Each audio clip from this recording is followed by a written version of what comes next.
Hello दोस्तों, आज की ये वीडियो आप सभी के लिए है। चाहे आप किसी भी धर्म को मानते हैं, की भी पूजा करते हैं, लेकिन ये वीडियो आप सभी के लिए है। तो आप इस वीडियो को एंड तक देखें, क्योंकि आज इस वीडियो में हम ये एनालाइज करने वाले हैं कि क्या सच में जो भारत में दंगे फसाद होते हैं, आतंकवाद की घटनाएं होती हैं, बम ब्लास्ट की घटनाएं होती हैं, क्या उन सभी का डायरेक्ट संबंध मुस्लिम से होता है, इस्लाम से होता है। क्योंकि अभी हाल ही में जो दिल्ली में बम ब्लास्ट हुआ, जिसमें कई लोगों की जानें गई, कई लोग घायल भी हुए, उससे पूरा दिल्ली और पूरा भारत काफ़ी शॉक में है।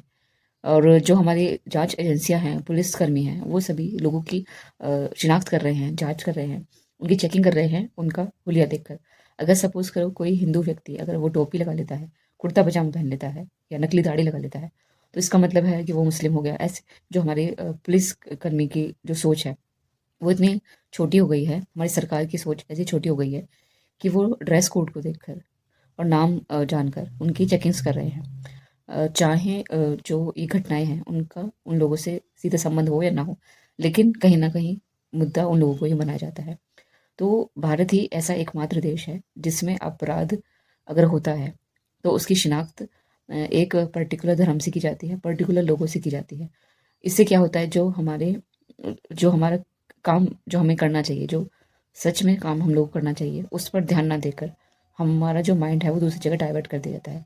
अभी कुछ टाइम पहले ही पुलवामा में अटैक हुआ था, उसमें भी कई लोगों की जानें गई, काफ़ी चहल पहल हुई उस पुलवामा अटैक के बाद, लेकिन फिर क्या हुआ, कुछ दिनों बाद वो मुद्दा दबा दिया जाता है। ये जो इस तरह की घटनाएं होती हैं, इस तरह की घटनाओं से ये साबित होता है कि हम लोग जो छोटे मुद्दे हैं, अनरिलेवेंट मुद्दे हैं, उन पर ही हम अपना ध्यान अपना फोकस करते रहें। जो भारत की रियल में समस्याएं हैं उन पर ध्यान ना दें। क्योंकि अभी हाल ही में जो दिल्ली में बम ब्लास्ट हुआ, उस समय जो हमारे पीएम मोदी हैं, उन्हें वहाँ पर जाकर शोक व्यक्त करना चाहिए था, कुछ हार्ड स्टेप्स उठाने चाहिए थे। इसके बावजूद वो भारत में न रहकर अन्य देश का दौरा करने चले गए थे। भूटान में बताया जा रहा था उनको। तो ये हमारे पीएम की जिम्मेदारी है। पीएम जो हमारे मोदी जी है, ये उनका जिम्मेदाराना कदम है। और वैसे वो अपने भाषणों में कितने लंबी लंबी फेंकते हैं। तो ये इस देश की सच्चाई है। तो चलिए शुरू करते हैं। हमने परप्लेक्सिटी से आज क्या सवाल पूछे और क्या इन द लास्ट कंक्लूजन निकला। ये वीडियो थोड़ी लंबी हो सकती है, इसलिए मैं कोशिश करूंगी इसे पार्ट्स में आप सभी के सामने रखूं। तो सबसे पहले हमने सवाल किया, क्या दिल्ली में हुआ बम ब्लास्ट या पुलवामा में हुआ अटैक, भारत में हुआ, मुंबई में अटैक या कोई भी अन्य अटैक, ये साबित करता है कि यह सब अटैक केवल मुस्लिम्स के द्वारा किए गए हैं, या केवल मुस्लिम्स ही ऐसा अटैक करते हैं, या मुस्लिम्स ही आतंकवाद फैलाते हैं।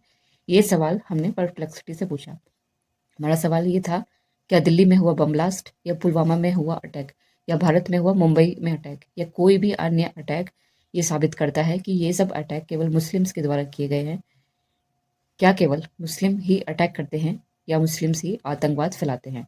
तो चलिए परप्लेक्सिटी ने क्या जवाब दिया वो हम सुनते हैं। भारत में हुए प्रमुख आतंकवादी हमलों जैसे Delhi bomb blast, Pulwama attack और मुंबई अटैक के मामले में जांच और रिपोर्टों के अनुसार कई बार मुस्लिम व्यक्ति या संगठन शामिल पाए गए हैं। लेकिन ये कहना गलत है कि केवल मुस्लिम्स ही ऐसे अटैक्स करते हैं या सिर्फ मुस्लिम ही आतंकवाद फैलाते हैं।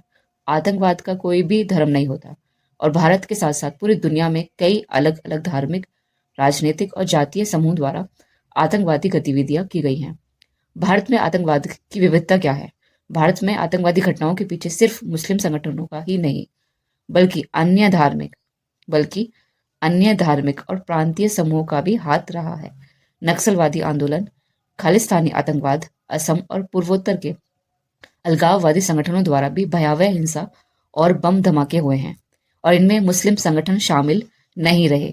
धार्मिक और राजनीतिक परिप्रेक्ष्य, आतंकवाद को किसी एक धर्म, जाति या समुदाय से जोड़ना वैज्ञानिक और समाज शास्त्रीय दृष्टि से उचित नहीं है। अधिकांश देश और मानवाधिकार संगठन आतंकवाद की निंदा करते हैं और उसका संबंध केवल किसी खास धर्म से जोड़ने से बचने की सलाह देते हैं। अब निष्कर्ष ये निकलता है कि आतंकवादी गतिविधियां किसी एक धर्म से जुड़ी नहीं होती। यह सामाजिक, राजनीतिक और धार्मिक विविधता की जटिलताओं को दर्शाती हैं। किसी भी समुदाय को सामूहिक रूप से दोषी ठहराना गलत है, और इससे सामाजिक संप्रदायों के बीच तनाव बढ़ता है। इसीलिए भारत में हुए मुख्य अटैक को सिर्फ मुस्लिम या किसी एक विशेष धर्म से जोड़ना तथ्यात्मक और ऐतिहासिक रूप से सही नहीं है। तो ये आज का हमारा प्रश्न था। मिलते हैं नेक्स्ट वीडियो में। तब तक के लिए आपकी इस वीडियो पर क्या राय है कमेंट कीजिए और इस वीडियो को शेयर कीजिए और हमारे चैनल को सब्सक्राइब करें, क्योंकि हम ऐसे ही इंपॉर्टेंट क्वेश्चंस के आंसर अभी आपको नेक्स्ट वीडियो में देने वाले हैं। Thank you.